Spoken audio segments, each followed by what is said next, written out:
is CPISRA to this session.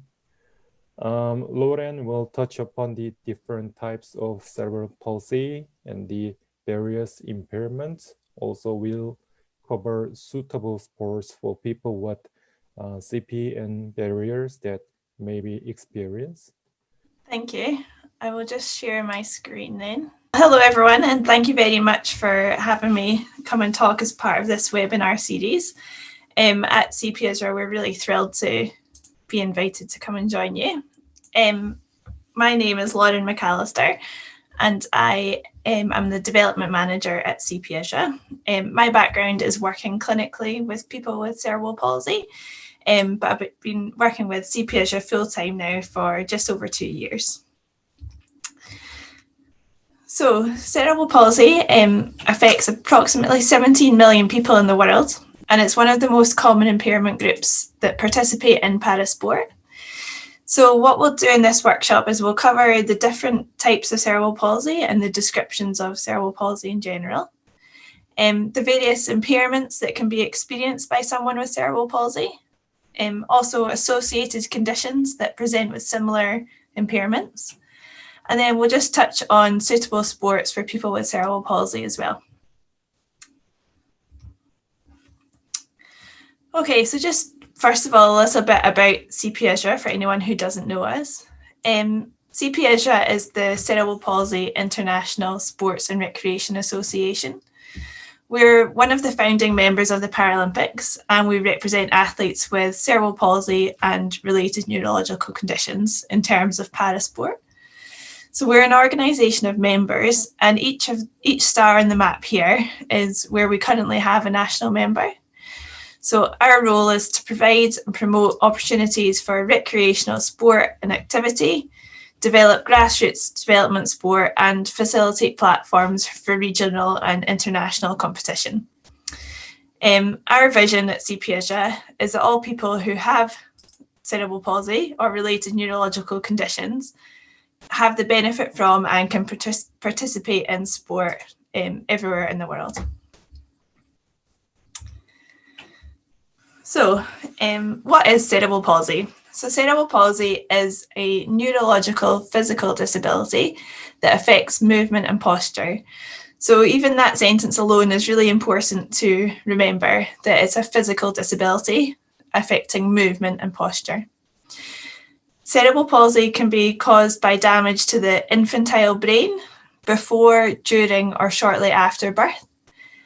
And like we said earlier, it's the most common disability affecting childhood, and it affects approximately 17 million people worldwide. Cerebral palsy is actually a blanket term that describes a group of conditions. So there's lots of variants within those group of conditions that we call cerebral palsy. And cerebral palsy can affect body movement, muscle control, coordination, muscle tone, so make someone really stiff or really floppy, posture and balance. And there are 4 main types of cerebral palsy, and the symptoms vary depending on what area or areas of the brain have been damaged. So this here shows the 4 main types. And like I say, the symptoms that are seen change depending on the area of the brain that has been damaged. So spastic cerebral palsy, the first type here, is caused by motor cortex damage. And it is characterised by stiff and jerky muscles. Dyskinetic cerebral palsy is caused by damage to the basal ganglia and is characterised by involuntary movements and fluctuating muscle tone. Ataxic cerebral palsy is caused by damage to the cerebellum part of the brain, and it's characterised by a lack of coordination and balance. And then mixed cerebral palsy is caused, is caused by a mix of damage, so multiple areas of the brain having been damaged, and it's characterised therefore by a mix of symptoms of the other types. So we'll just go into each of those a little bit more.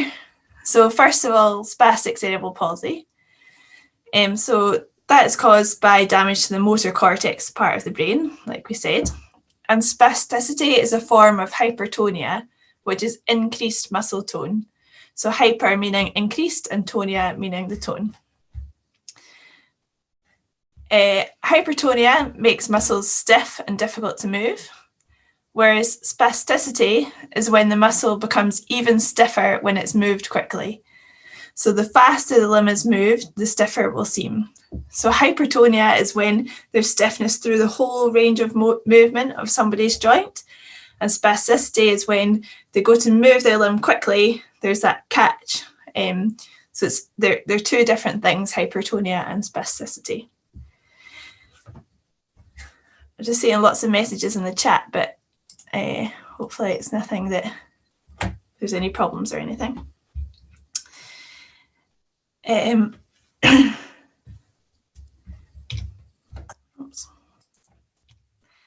So spastic cerebral palsy can be further categorized depending on the body parts affected. So we have monoplegia, hemiplegia, diplegia, and quadriplegia. And so these are all different types of spastic cerebral palsy. So monoplegia describes one limb being affected, so one arm or one leg. Hemiplegia affects one side of the body, including an arm and a leg. So an arm and a leg on the same side. Diplegia affects symmetrical parts of the body, usually both legs. And quadriplegia affects all four limbs. So I've got a couple of videos here of different types of spastic cerebral palsy. So first of all, we've got hemiplegia.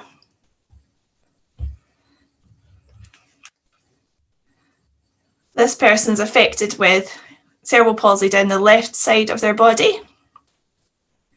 So you can see it causes their toes to be pointed down. And there's a lot of asymmetry in their gait. Just watch that again. So because their toe is pointed down, it also affects their knee. And they also have a leg length difference because of their hemiplegia.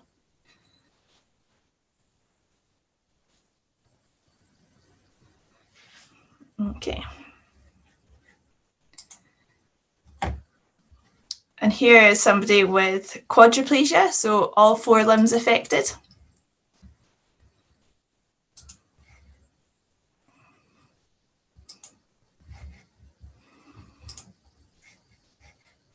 Oh, seems to have frozen. There we go.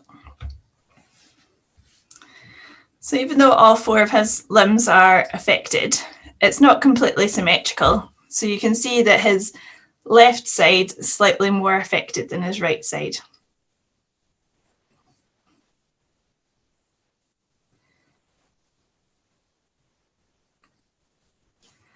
And although he has spasticity in all four of his limbs, he's still able to do a workout and is still able to stay strong using weights.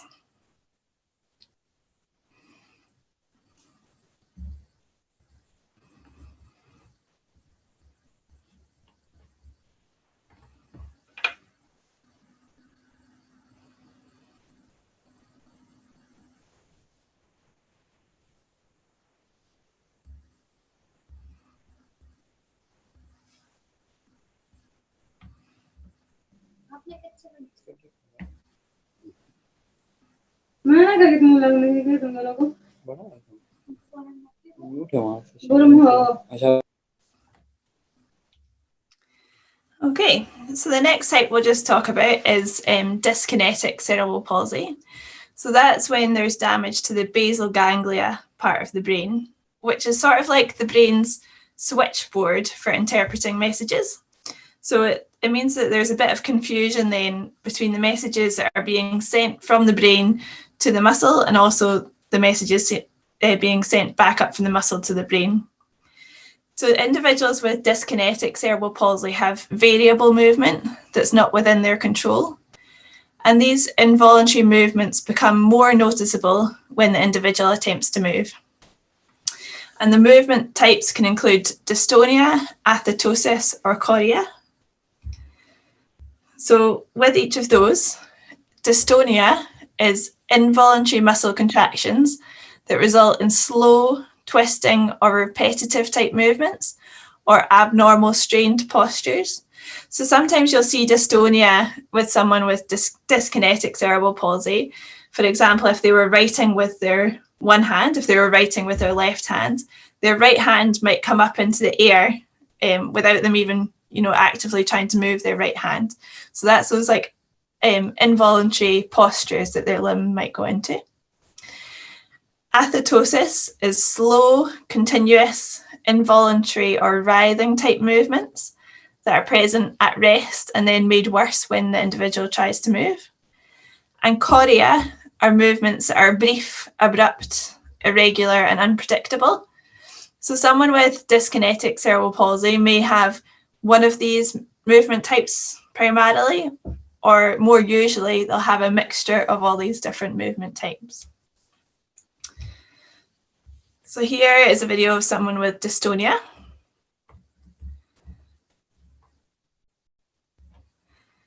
So what she's telling us here is that when she moves her right hand on its own, it moves freely. But when she moves her left hand, it goes into that strained posture. She can't, because of the dystonia. But then when she tries to move both hands together, both hands are then affected. So that's these involuntary movements coming in. This next video is someone with athetosis, although there is actually a mix of athetosis and chorea. So you'll see the brief movements and the kind of slower writhing type movements.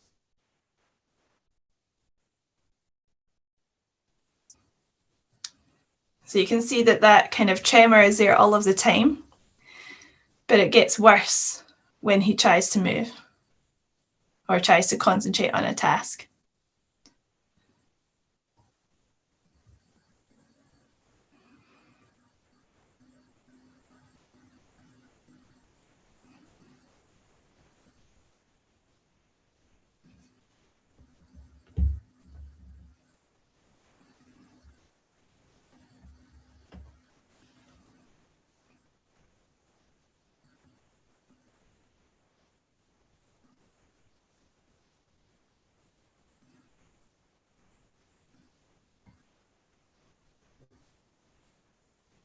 So you can see again that that kind of tremor is there all of the time.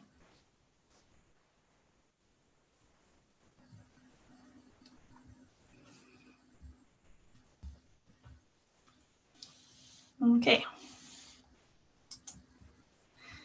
So the final type for us to talk about is ataxic cerebral palsy. So ataxic cerebral palsy is caused by damage to the cerebellum, which is responsible for the fine-tuning movement commands to the body. And ataxic cerebral palsy is the least common type. And ataxia can be defined as without order or in coordination. And the movements of someone with ataxic cerebral palsy is characterized by clumsiness, imprecision, or instability. So ataxia causes incoordination when the individual attempts to move or attempts to perform voluntary movements, such as walking or picking up an object. And it causes an interruption of muscle control in the arms and legs, resulting in a lack of balance and coordination. And people with ataxia might have unsteady, shaky movements or tremors, difficulty maintaining balance, or might appear very unsteady and shaky because their sense of balance and depth perception is affected. So here's a video of someone with ataxia. So first of all, what he's showing us is that if he's walking with a wide base of support, his balance is okay. But when he tries to kind of fine-tune this and walk down the narrow piece of string, then this is when he struggles.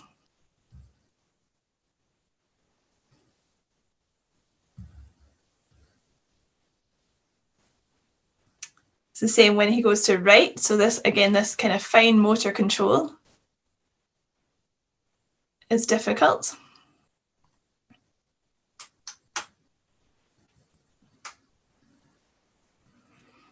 And the kind of catch and release. So throwing or catching a ball is really difficult because that fine-tuned movement is tricky.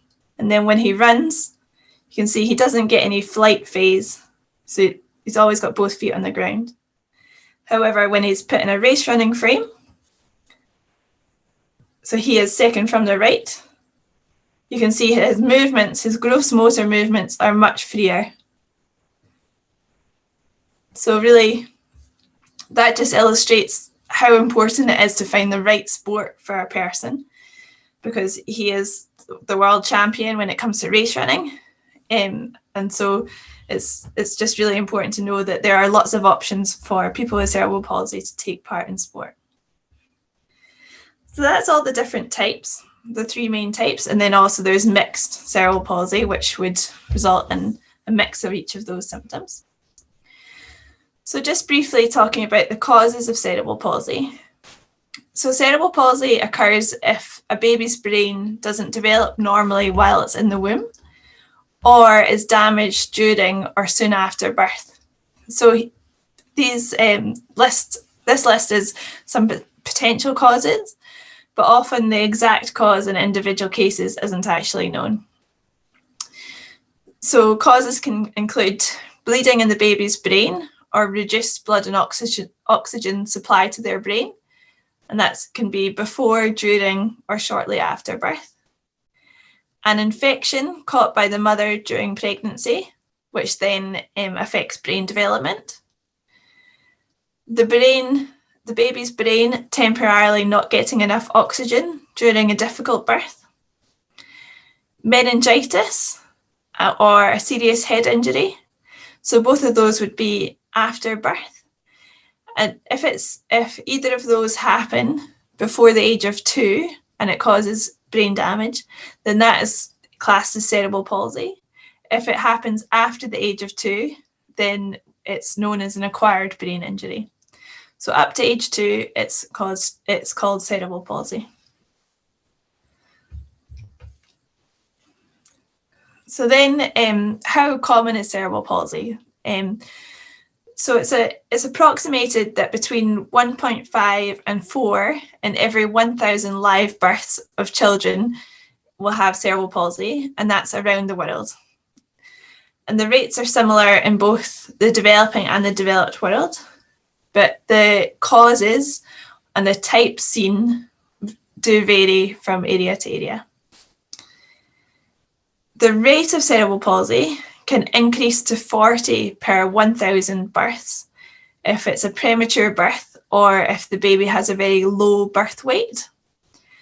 And the incidence of cerebral palsy actually increased in the 1970s and 1980s due to the increased survival rate of these low weight babies, these really tiny babies that might be born early. So here are just some facts about cerebral palsy that might dispel some myths that you might think. So no two people with cerebral palsy are affected in exactly the same way. So you can't make any assumptions about how someone's cerebral palsy might affect them.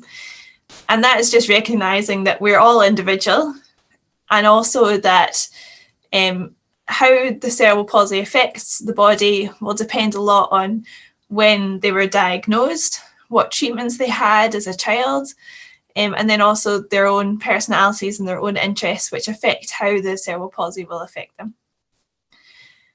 1 in 3 people with cerebral palsy are unable to walk. 1 in 4 people with cerebral palsy are unable to talk verbally. 3 in 4 people with cerebral palsy experience pain, and that's pain on a daily basis. 1 in 4 people with cerebral palsy has epilepsy related to the damage in their brain. 1 in 10 people with cerebral palsy has a severe vision impairment. And 1 in 2 people with cerebral palsy has an intellectual impairment. And that can be very, very mild. With the exception of very severe cases, cerebral palsy is not life-threatening. Cerebral palsy is not contagious. However, it is incurable. So the actual brain damage that occurs to the infantile brain can't be undone, can't be cured. So cerebral palsy is permanent, but it's not unchanging. So during the course of somebody's life, how the cerebral palsy affects them will change. So as a child, they'll be affected differently to how they're affected as an adult. And cerebral palsy is manageable. That means it is treatable. So things like physiotherapy, occupational therapy, orthotics, orthopedic surgery, all of these things can be used to help someone with cerebral palsy with their symptoms.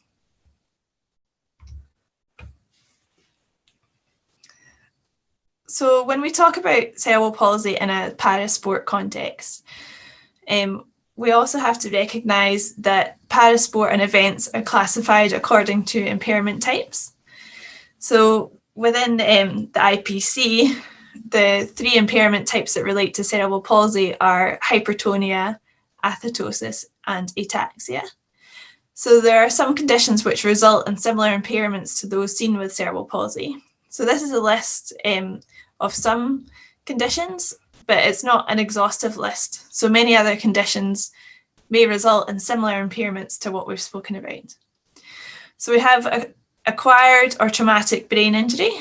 So the difference there is that an acquired brain injury would be caused by something like an infection or a brain tumour, whereas a traumatic brain injury is caused by an external force.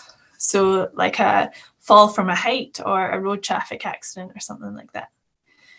A stroke, a cerebrovascular attack, that is a type of an acquired brain injury, which causes damage to the brain and can result in similar impairments to what we've described. Friedreich's ataxia and spinocerebellar ataxia are both genetic conditions that result in ataxia. Farr syndrome is another very rare but genetic condition. Hereditary spastic paraparesis, that results in similar impairments to cerebral palsy and quite often like diplegic spastic cerebral palsy. And then dystonia, which might come from a different condition to cerebral palsy. So for example, muscular sclerosis can result in dystonia as well. So like I said, this is not an exhaustive list, and many other conditions can be included in CPISRA sports and events and activities.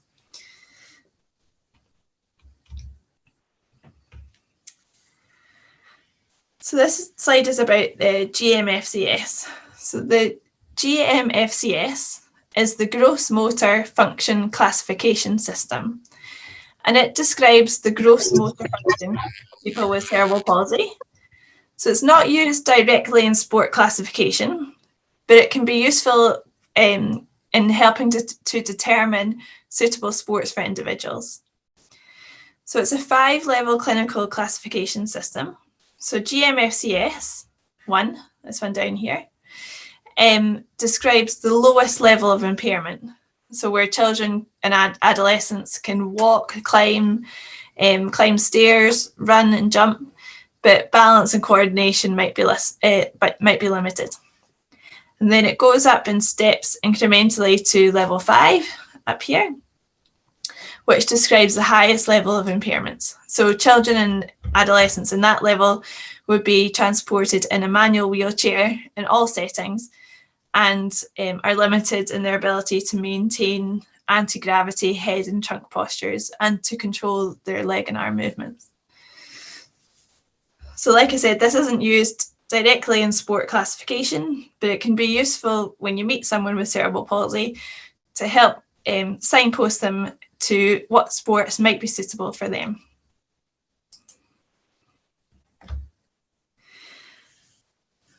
So I'm aware that the writing on this slide is quite small, but I'm very happy to email over PDFs of this table and the next few slides to anyone that is interested. What this table shows is just it lists all the different sports that might be suitable to people in those different GMFCS levels. And what it illustrates is that there are lots of sport options for people with cerebral palsy and associated conditions. And variations of the same sport can be enjoyed depending on the GMFCS level. So not all sports listed here are Paralympic sports, but they might be enjoyed recreationally or at other national and international competitions. And at CPISRA, we believe the focus should not always be on elite sport, but just on encouraging people with cerebral palsy and related conditions to be active and to have access to sport. So these next few slides just illustrate again how many sports are available to people with cerebral palsy and can help show people with cerebral palsy with the different levels of impairment what they can do. So again, we've got all of these available to download from our website, or I'm happy to email PDFs over to anybody. So you can see in GMFCS 1, 2 and 3, there are really lots and lots of options. With 4, they're slightly more limited. And with level 5, there are more limitations to what sports are available, but there are still quite a few options. And at CPISRA, it's one thing that we do a lot is to develop adapted sports for people with a higher level of impairment. So race running, for example, which is down here, has been a big focus of our development over the last few years. And it's something that people with the higher level of cerebral palsy impairment can take part in.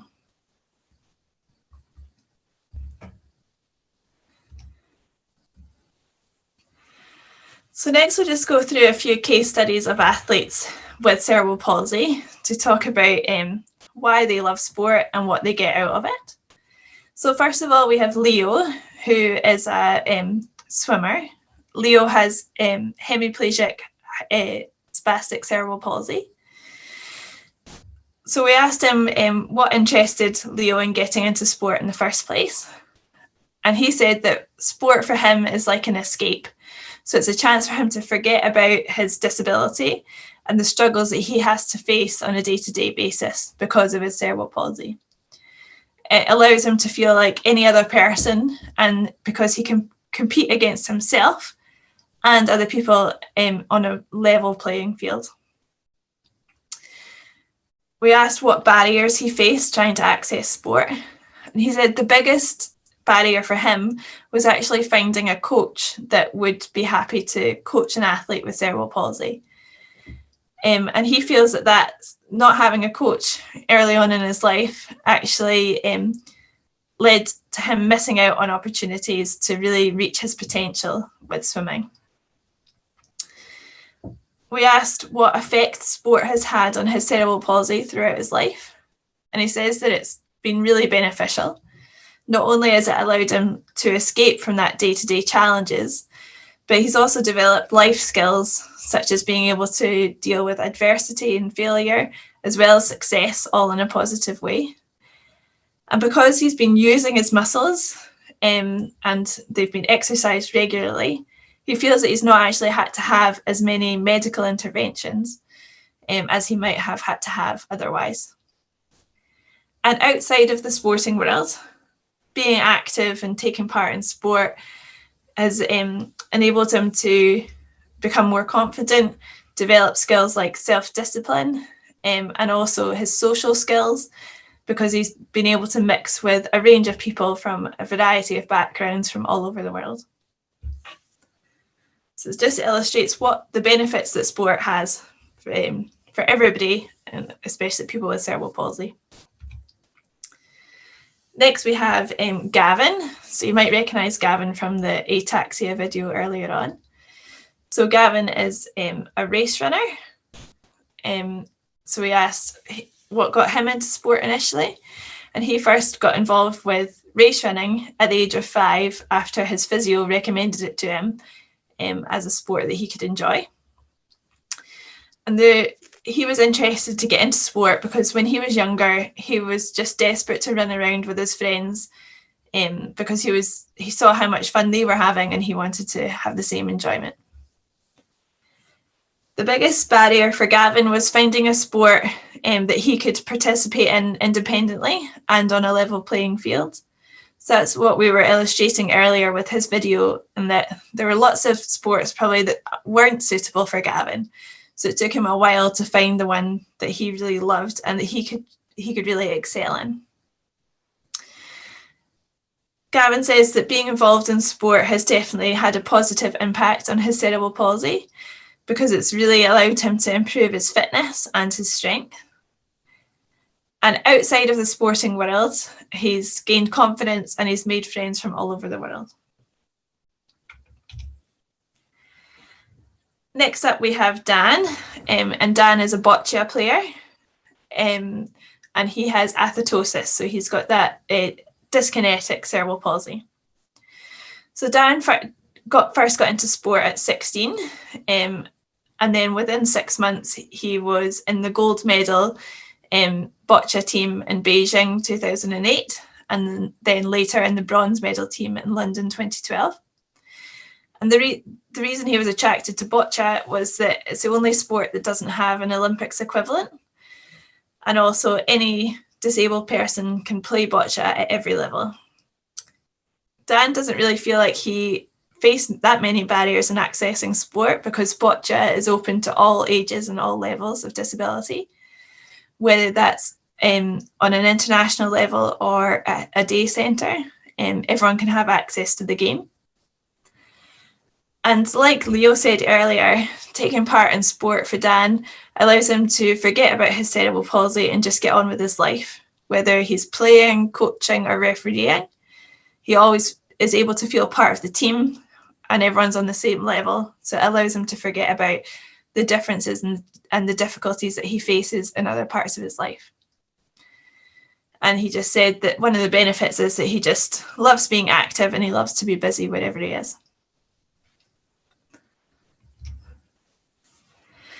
So you can see from those slides that each of Leo, Gavin and Dan all face different barriers when it came to accessing sport. And it's one of our jobs working in disability sport to try and remove these barriers as much as possible. So it's important to recognise where they can come from. So we've got different categories here of barriers that someone with cerebral palsy might face when trying to access sport. So there's physical barriers, which include aspects to do with facilities or equipment. So that can be lack of ramps or lifts, or poor transport links, like no public transport that's accessible for them. And that also includes the lack of suitably qualified coaches in order to coach an athlete with cerebral palsy. Attitudinal barriers include assumptions based on someone's ability based on expected stereotypes. So for example, someone might say, oh, that person has cerebral palsy, how could they possibly be interested in sport? Or I would love to coach that person with cerebral palsy, but I might hurt them. Or that person has a disability, therefore they must be unfit. So each of those kind of assumptions can really put up barriers for accessing sport. Policy barriers include pathways and systems at more of an organisational level. So lack of adequate policies to ensure equality of opportunity. So that's between able-bodied and disabled athletes, or between different types of disabilities. There may be ignorance amongst sport clubs or sport federations about how to make their sport or their club fully inclusive. Or the lack of training and resources for coaches and teachers on disability or adaptive sports. And then social barriers can include societal expectations and understanding. So for example, parents of a child with cerebral palsy might have low expectations of their child, so might not introduce them to sport. Many people with cerebral palsy can lack confidence and self-esteem, which might make them reluctant to join sports clubs. Or they may have a lack of role models to inspire them to get into sport. So they don't know anybody else with cerebral palsy who does sport, so they never are inspired to take it up themselves.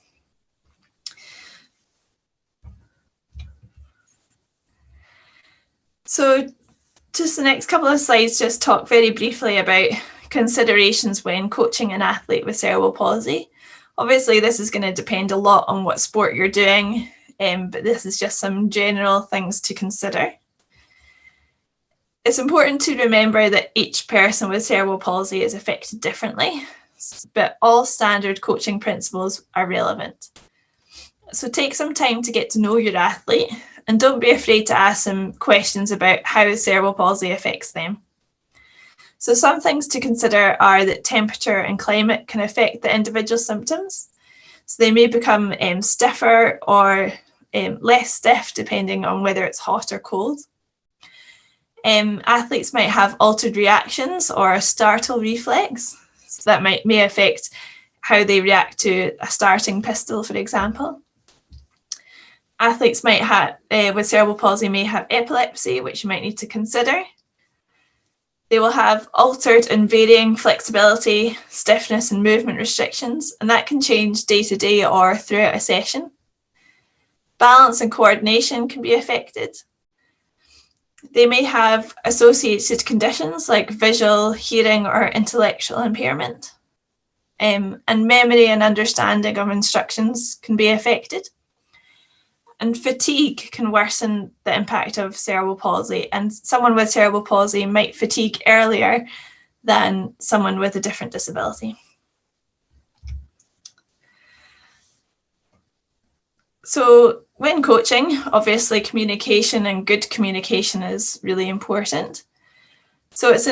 So when coaching someone with cerebral palsy, it's important to understand what associated conditions they might have, which might affect their communication or their ability to understand instructions.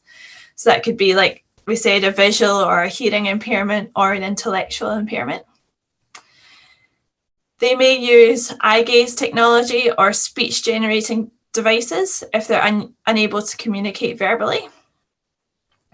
Whiteboards can be very useful to help show, illustrate your instructions. You may be required to sign in your local sign language or with Makaton. Ensuring eye contact is really important to make sure that everybody in your group is understanding the instructions. And it's really important to talk to the athlete themselves and not the carer or the parent that's with them. And as with all coaching, using visual demonstrations can be a really useful way to improve understanding, and ask straightforward questions of the athlete in order to gauge how much they've understood what you've said.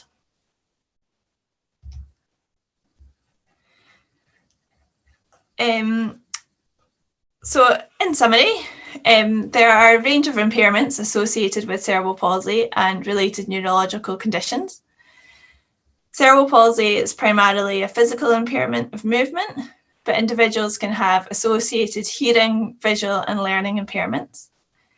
And no two people with cerebral palsy will be affected in exactly the same way.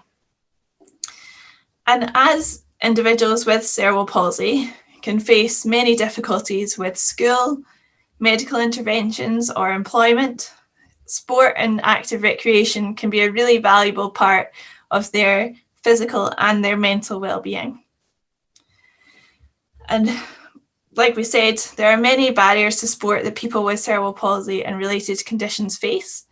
And it's our job in the world of disability sport to reduce these barriers as much as possible through increasing awareness and understanding, and then implementing the knowledge that we gain. And then that's me, just over time, so sorry about that. So thank you very much for listening, and I would be happy to answer any questions that anybody has, or if you want to email me with any other questions or to get copies of those PDFs, you can just email me on that email address there. Okay. I will. Thank you very much, Lauren, for your presentation. It was very specific and informative. I'm sure everyone could have the an opportunity to get better understanding. Also, it was time to increase the level of awareness of cerebral palsy and what sports can be done by the people with cerebral palsy. My son is actually quadriplegic. He's 8 years old, and he really wants to do a lot of sports. And I'm not sure what he's capable, what he would be able to do. But my main thing is that he refuses to believe that he can't do anything. So, I mean, he thinks he can do it. Trying to get him to understand that there are certain difficulties, because I've raised him to show that he's not normal or whatever. So it's about his trying to make him understand that there are some difficulties he may have, because he wants to do rugby as well, and although his left side is more affected, all four of his limbs are actually affected. And when he's trying to do something with his right hand, like you said, his left hand goes like that. So how to get about to make him like calmer, to try out things that may be a bit easier, like swimming also, which he is able to do somewhat without floaties now. Yeah, well, it's a good side of the problem to have, in that he wants to try lots of things, and because quite often we have the problem where people don't feel that they're able to try sport, and so it's good that he is so enthusiastic and he wants to try things.